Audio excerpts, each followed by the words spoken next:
Electric motorcycles, love them or hate them, we are starting to see them more and more. But until last year, you couldn't just walk into your local Honda dealer and pick one up. You had to settle on a Bramo or a Zero or an Agility, so all really niche brands. And all those bikes cost upwards of 15 grand for something that's kind of got limited appeal in the sense that there's not that much of a range on them. And when you compare it to a normal conventional bike, there's not much incentive to go for the battery powered option. Then KTM released an off-road and supermoto version of the Freeride. BMW released the C Evolution scooter, which is fully electric.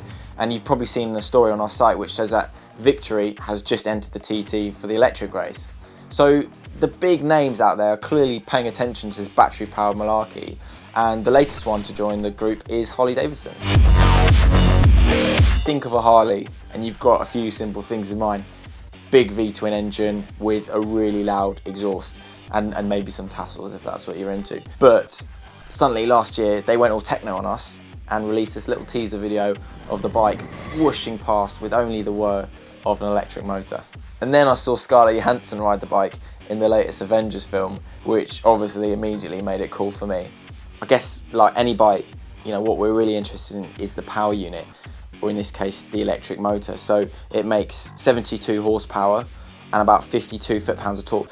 That's roughly the same amount of torque as a 600cc Supersport bike, but the difference is the Livewire delivers all of that power and all of that torque from the second you twist that throttle. The Livewire is obviously unlike anything we've ever seen or ridden before from Harley Davidson, but it's still got some Harley traits, that Harley DNA.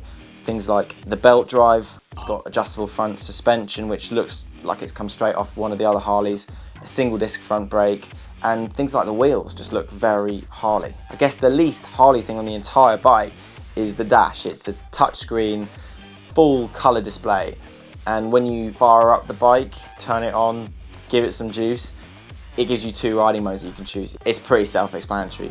Range, if you want to go further, and power, if you want everything that the motor's got to offer. So we sat on the bike, fired it up, and right as we were about to head out, the heavens opened. Electricity and water, what could possibly go wrong?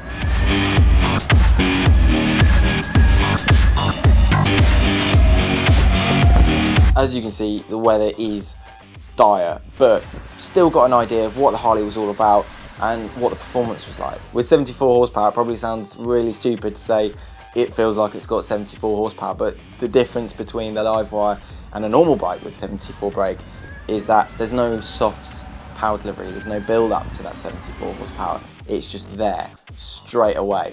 So it feels really strange when you open the throttle fully to 100%, you may as well just have a button that says go fast.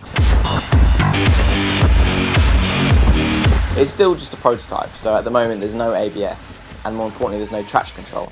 But despite that disgusting rain out there, could still give it full beans and get the power down. And it's fast, really fast, and not just fast for an electric bike, it's fast full stop. Millbrook is a handling circuit though, so inevitably you do eventually get to a corner, and that's never really been Harley's forte. Don't get me wrong, it handles better than anything I've tried from Harley's cruiser range. So even though it looks like a sporty naked, it doesn't really handle like one. In all honesty though, I don't really think Harley would mind me saying that, because I don't think it's meant to compete against sports naked. And I tell you what, if it comes to market, I will put some money on it selling well, and for one reason, because it doesn't look like an electric bike. So many of the options out there look a bit silly. They've got outrageous designs, or they're finished in a sort of eco-green, save the world, white paint scheme thing. And I think people who want to buy into the electric lifestyle don't necessarily want something that doesn't look like a motorcycle. They just want a normal looking bike, which is where the Harley delivers.